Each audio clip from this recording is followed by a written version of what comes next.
You can't see my shirt.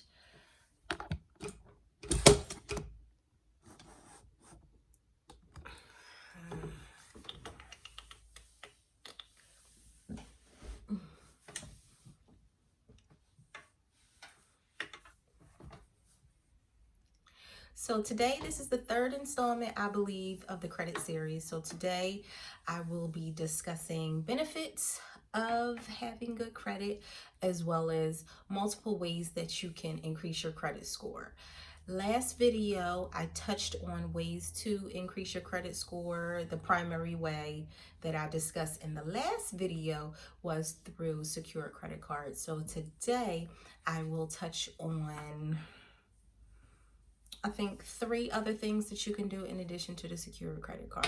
So stay tuned to learn a few things. Today's video is not going to be that long. However, it will be packed with a punch in regards to information. So to begin, I'm going to discuss the benefits of having good credit. I use air quotes because I'm not going to say credit is subjective, but depending on what your credit score is, some people say 650 is good. Some people consider themselves in the 700s to be good. So, but benefits to having good credit. Number one, when I say good credit, I mean like in the 700s and above.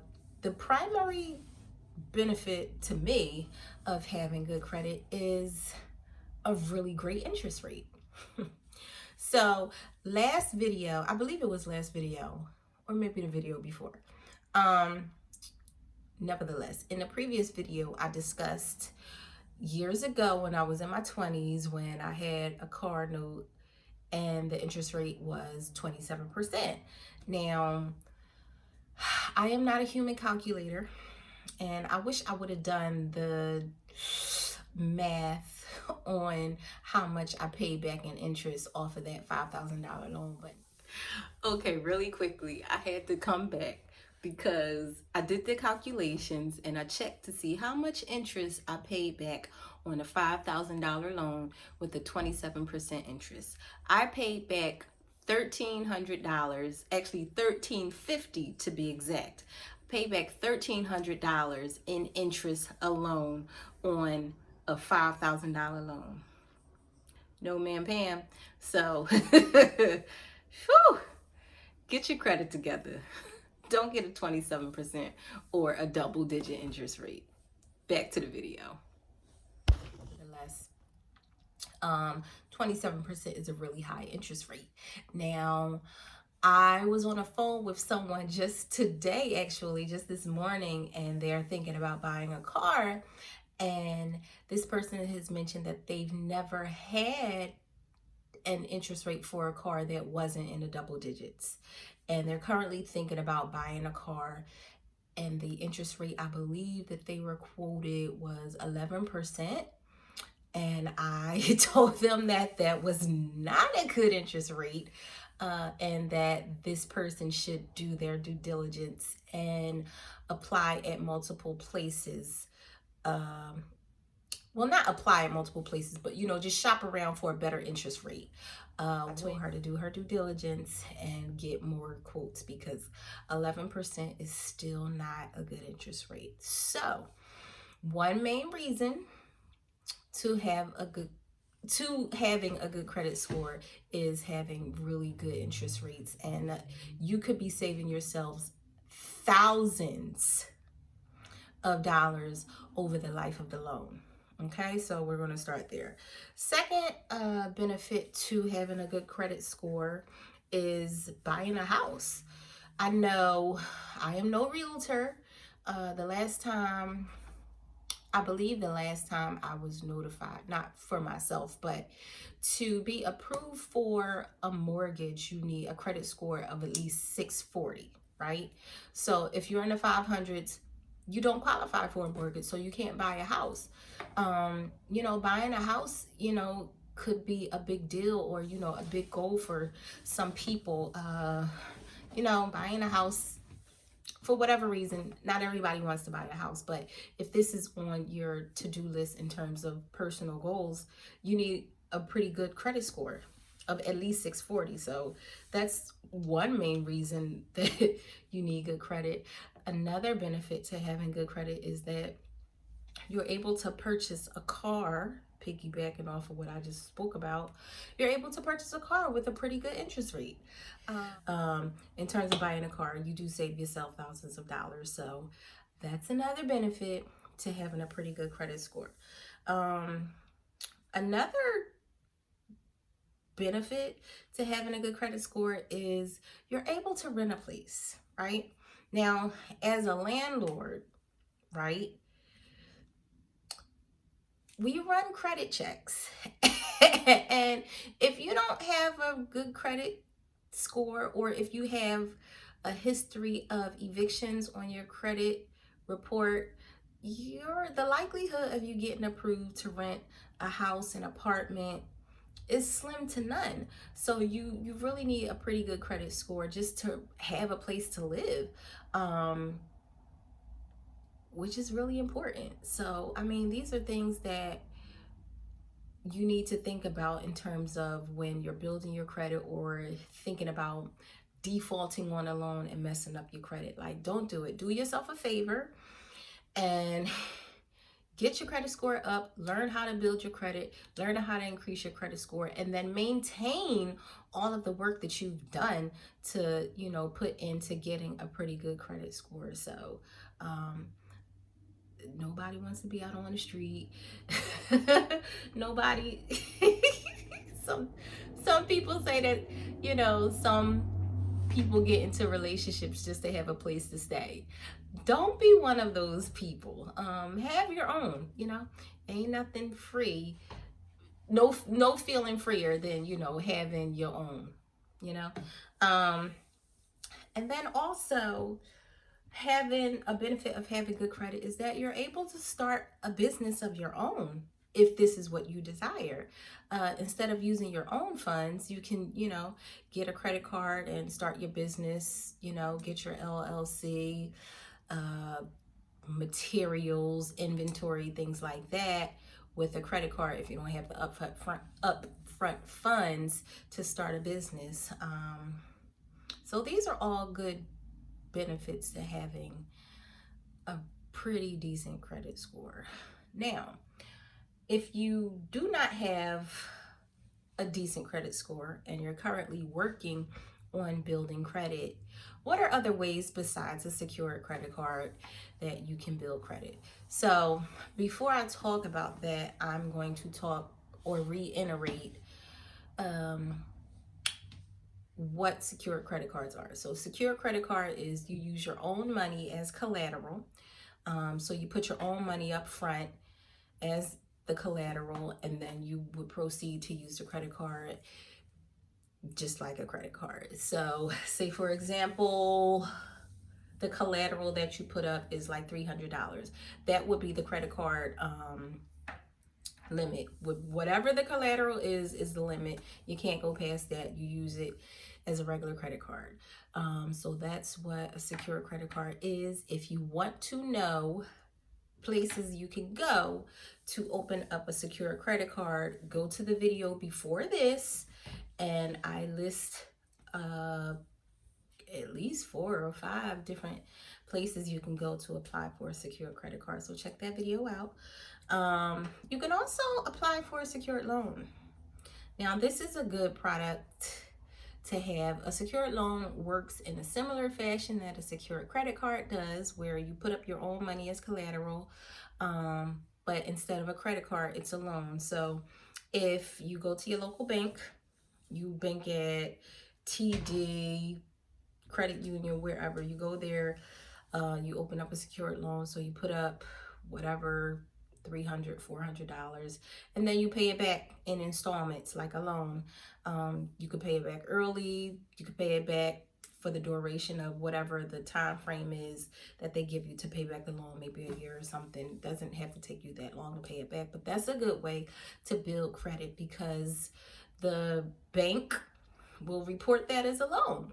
So, I mean, this is a really good way to build credit. And to my knowledge, not too many people really utilize secured loans. A lot of people utilize secure credit cards, but not too many people utilize secured loans.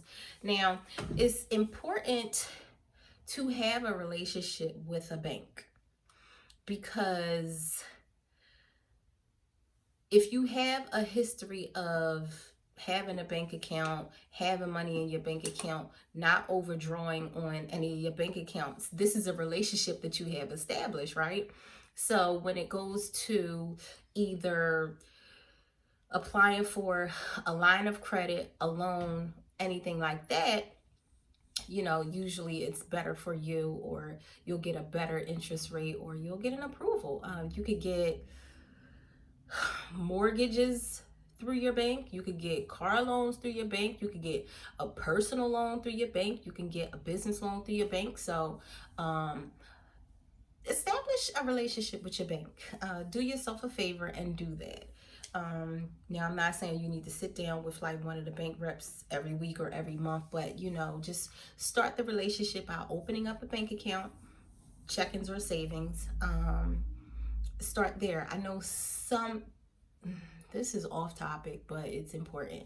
Some people, or a lot of people, are considered unbankable or unbanked, where they don't have access to a bank account, or they can't open up a bank account for whatever reason. Some people owe a bank and they're not able to open up a bank account until they pay that money back. I would suggest you try to get on a payment plan. Do whatever you can to have a bank account. You're going to save yourself a lot of headache if you have a bank account, okay? Another way, my little tangent, I'm sorry. Right now I'm talking about ways to establish credit. So we talked about getting a secure credit card, talked about getting a secured loan. Next thing is get a cosigner.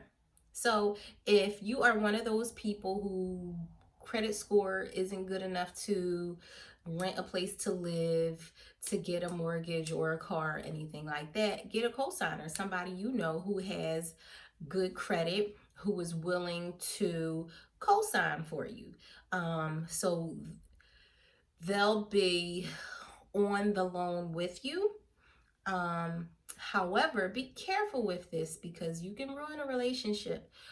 If you default on the loan, the person is responsible for paying it back as well. So if you default on it, it will go on their credit report, and you will be at risk for a decrease in their credit score. And money and friends and money and family sometimes don't mix. So be very careful with this one. If you utilize a cosigner, please, please, please be responsible, and do your best to pay back the loan. Now, if you fall on hard times and you can't pay it back, try to work something out with your lenders. Try to have a talk with your cosigner. Figure something out. But yeah, don't play around with other people's credit, because it could get real nasty. Okay. And then the last thing you can do to establish credit is you become an authorized user under somebody else's account. Now, you wouldn't be responsible for paying anything back. It's just like your mom, your grandmom, your lover, whoever. You ask them if you could become an authorized user. They put you under their account, but you're just there in name, pretty much. And then you just benefit off of their good credit score, right? And their good credit history. Now, the reverse is true from what I said about a cosigner. Now, if they happen to default on, their credit card that they put you as an authorized user on, you by default would also suffer, from that default. But typically, somebody who has pretty good credit, unless something really bad happens financially, they do not default on their products, their loan products, credit card, whatever. So you can always see who can put you on as an authorized user. Now, I know, never mind, I'm not even going to talk about trade lines. Do your own homework for that. So, but That's ways where you can um, establish credit and, start to build credit. Now, I want to talk about increasing your credit score. Uh,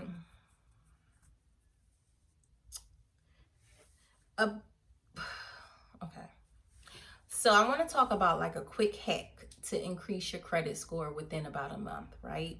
So credit utilization is 30% of your credit score, right?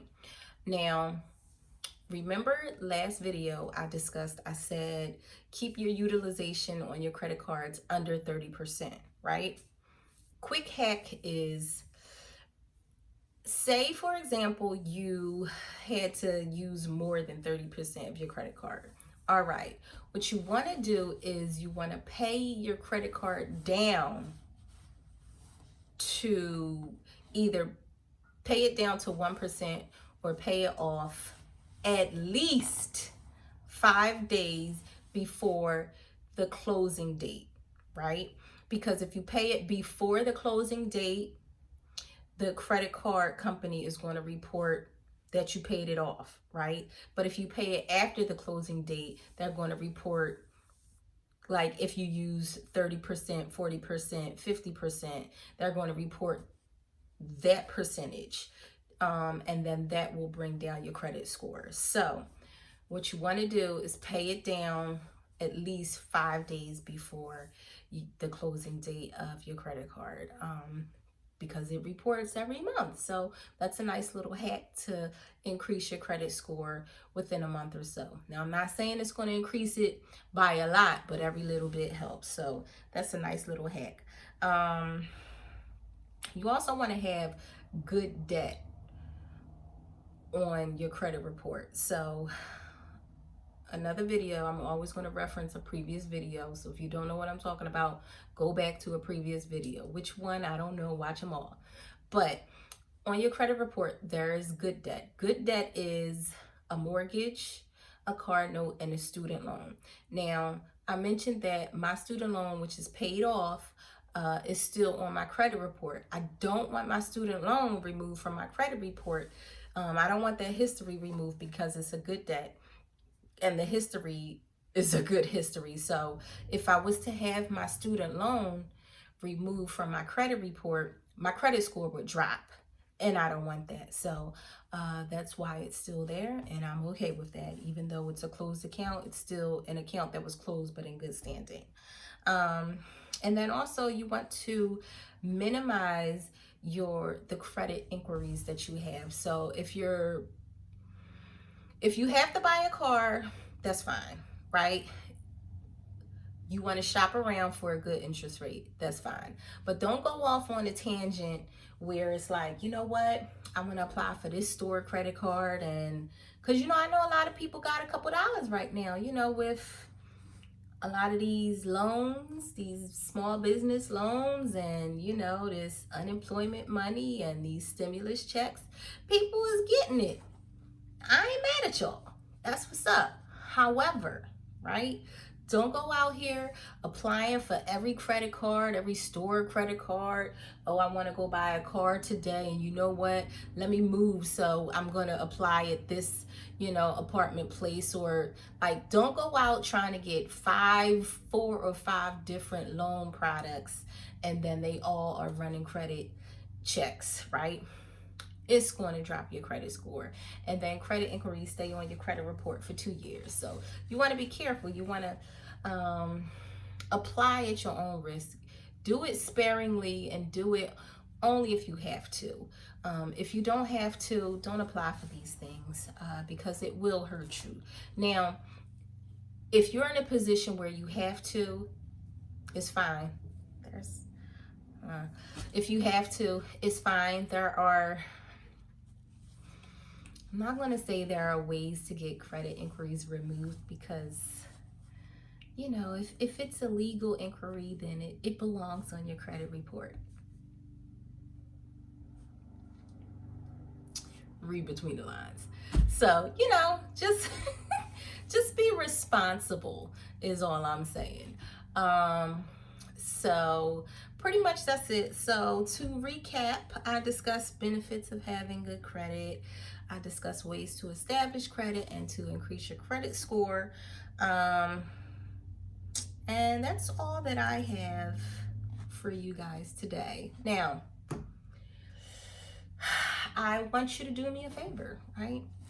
Two things, well, more than two things, but two things. First thing, this YouTube channel right here, like this video, drop a comment below, and subscribe, right? Also, as an extra bonus, invite a friend. I promise you, by following this channel, your credit score is going to increase, your portfolio for investing is going to grow, and then you're going to learn a few things about budgeting, savings, and just how to grow your wealth, okay? So do yourself a favor. Don't do yourself a disservice. You're going to get a lot of gems from this channel, so share it, right? And then the second thing that I want you to do is I want you to head on over to Instagram, right? And I want you to follow this page, the .wealth.strategist. Go to Instagram and follow that. I'll be letting you know when I'm dropping videos on this channel. I'll also be adding stories and things of that nature. So follow me, learn a few things, and I'm out.